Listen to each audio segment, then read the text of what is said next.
Zita ndinonzi Priska Mtasa. Ndabva kuGlenview 7. Testimony yangu yakamira yakadai.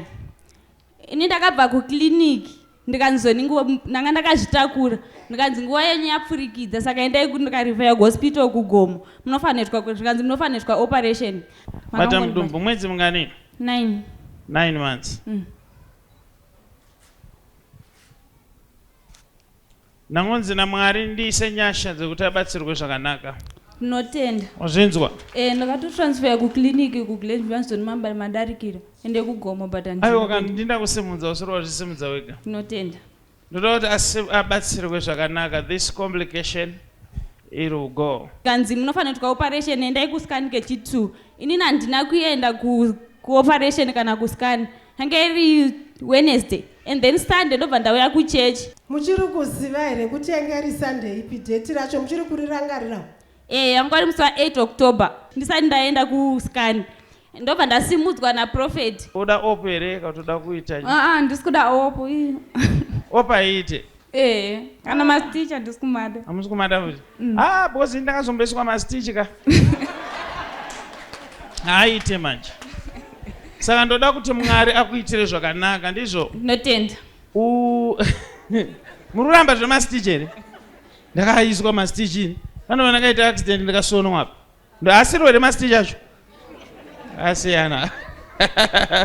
Prophet akati zvoni ndiri kuona operation pauri asi ndakuikansela. Kubva ipapo ndakati handinomboita kana 2 days ndabva kuchurch ndobva ndatonorwadziwa ndobva ndanoenda kuhospital ndikanzoni operation pasina kana 2 hours ndanzi yato labor pain handinomboita kana ma-hours akawanda ndobva ndatobatsirwa zvakanaka no more delivery. Ndikuedza kubvisa opo pauri. Notenda. But ndoda kuti utambire chimwe chinhu. Wanga urifana kunoitwa opo. You hear what I'm saying? Yes. Hausi kuida but ndo yaurifana kuitwa. Ndoita sei? Ndokumbira mukanzele Prophet. Opo yakaipa here? It's another way of delivery. Naiva namai sei musingade opo. Because I'm seeing some complications. Notenda. Wakanzi uendere no clinic. Ndakabva clinic last week Wednesday kuGomo. Saka usati waenda? Handina. Ngaindi munamatire but ukufana kuti uone kwene kukurumidza because there's a complication that I'm seeing.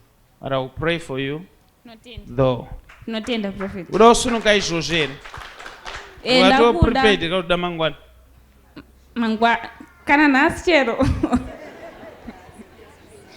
Shama tu. Medza. Shama. Foot. Father, I pray for safe delivery right now in the name of Jesus. It's done. Notenda Prophet.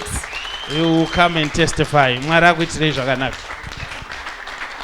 Ndakanzwa kufara zvekuti kufara chaiko. Hallelujah.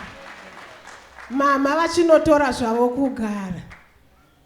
Ndofunga pano vari kuda kuona mwana wacho uyo mwana akatobatwa. Mama vachindawo vachifamba vachinotora kugara mwana uyo akabatwa.